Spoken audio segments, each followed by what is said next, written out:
अब अगर market gap down open हो जाती है, सपोज करिए यहाँ पर गैप डाउन मार्केट ओपन हो जाती है, तो मैं हमेशा से बोल रहा हूँ कि अभी ये जो जोन पड़ा हुआ है, ये अभी एरिया पूरा पड़ा हुआ है, ये गैप अभी भी फिल अप नहीं हुआ है। तो अगर मार्केट यहाँ पर 25,700 पर खुलती है, तो 2 कंडीशन होंगी कि यहाँ पर मार्केट जैसे ही गैप डाउन ओपन होगी, सीधे आपको यहाँ पर रिकवरी देखने को मिलेगी। अब वो एक बार की रिकवरी देखकर आपको फोमो में जाके अगली कैंडल पे फिर से मैं वही कहूँगा कि ट्रेड नहीं लेना है। अगर मार्केट यहाँ पर आकर और 25,800 के लेवल को होल्ड करती है, 25,000 के लेवल को होल्ड करती है और उसके बाद अगर ऊपर की तरफ निकलती है, तब फिर हम यहाँ पर एक अपना बुलिश ट्रेड प्लान करेंगे। अदरवाइज़ बुलिश ट्रेड अभी भी हम यहाँ पर प्लान नहीं करेंगे। बुलिश ट्रेड लेने से पहले 10 बार आपको सोचना चाहिए, क्योंकि मार्केट अभी डाउन ट्रेंड में है, यहाँ पर बायर स्ट्रांग दिख ही नहीं रहे हैं। मार्केट गैप अप ओपन होती है तो भी नीचे आ जाती है, जैसे कि देखिए गैप अप ओपन हुई, पहली कैंडल रेड बनी और उसके बाद ये पूरी मार्केट साइडवेज हो गई। ये गैप अप ओपन हुई, फिर ये देखिए पूरी मार्केट साइडवेज, कुछ यहाँ पर प्रीमियम का खास मूवमेंट नहीं हुआ, 1-2 कैंडल को अगर आप हटा दो। यहाँ पर गैप अप ओपन हुई, फिर उसके बाद ये और फिर ये पूरी खिचड़ी पक गई। यहाँ पर आज गैप डाउन ओपन हुई तो ऊपर ना जाने की वजह ये नीचे जा रही है। तो जब अब आपको चार्ट पर क्लियर दिख रहा है, पिछले 4-6 दिन की हिस्ट्री आपको चार्ट पर दिख रही है कि मार्केट सस्टेन नहीं कर पा रही है, तो आप क्यों बुलिश की होप लेकर बार-बार आपको कॉल पर ही ट्रेड करना है। आपको ट्रेड उस पे करना है जहाँ पर आपको लगता है कि मार्केट की प्रोबेबिलिटी ज़्यादा है, चार्ट हमको बोल रहा है, यानी कि आपको रेजिस्टेंस फाइंड आउट करने हैं। अगर मार्केट बेयरिश चल रही है, तो आपको रेजिस्टेंस फाइंड आउट करने हैं, क्योंकि रेजिस्टेंस में मार्केट बहुत बढ़िया वर्क करती है और वहाँ से फॉल देखने को मिलता है।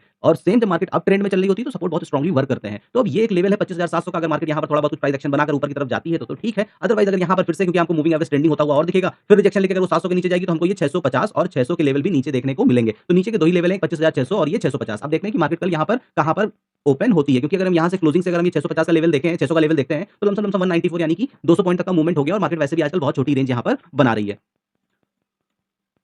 तो ये मेरा कुछ एनालिसिस है और यहाँ पर अगर मार्केट यहाँ पर फ्लैट ओपन होती है, तो ये जो ज़ोन होगा हमारा, ये नो ट्रेडिंग ज़ोन होगा। 25,820-25 ऊपर का लेवल और नीचे ये लेवल। इस ज़ोन के अंदर बिल्कुल भी ट्रेड करने की कोशिश मत करिएगा कि एक कोई भी आपको बुलिश या बेयरिश कैंडल दिख जाती है और उसके ऊपर आप ट्रेड लगाकर बैठ जाओगे। ये बिल्कुल नो ट्रेडिंग ज़ोन है। इस ज़ोन के अंदर बिल्कुल भी ट्रेड ना करिएगा। इवन ये पूरा ज़ोन ही नो ट्रेडिंग ज़ोन होने वाला है। अगर मार्केट यहाँ पर रिजेक्शन दिखाती है 25,900 पे, रिजेक्शन दिखाकर नीचे आती है, या फिर सबसे बढ़िया होगा कि मार्केट अगर सुबह भाग रही है तो भाग जाने दीजिए। जब ये 26,000 पर वीकनेस दिखाने लगेगी आपको, चार्ट पर चार्ट पैटर्न, प्राइस एक्शन, सारी चीज़ें जब दिखने लगे, तो यहाँ से एक बेयरिश ट्रेड आप प्लान करोगे तो आपको एक बढ़िया ट्रेड यहाँ पर नीचे की साइड मिलेगा, एटलीस्ट 80 से 100 पॉइंट का। एक ये ट्रेंड लाइन पे अगर हम ड्रॉ करते हैं, तो ये कंटिन्यू मार्केट इस ट्रेंड लाइन के अंदर ट्रेड कर रही है, कुछ इस तरीके से।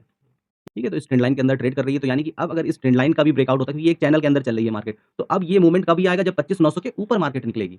ठीक है? यानी कि कुछ इस तरीके से ये इसने ब्रेकआउट किया, ये रिटेस्ट और फिर ये।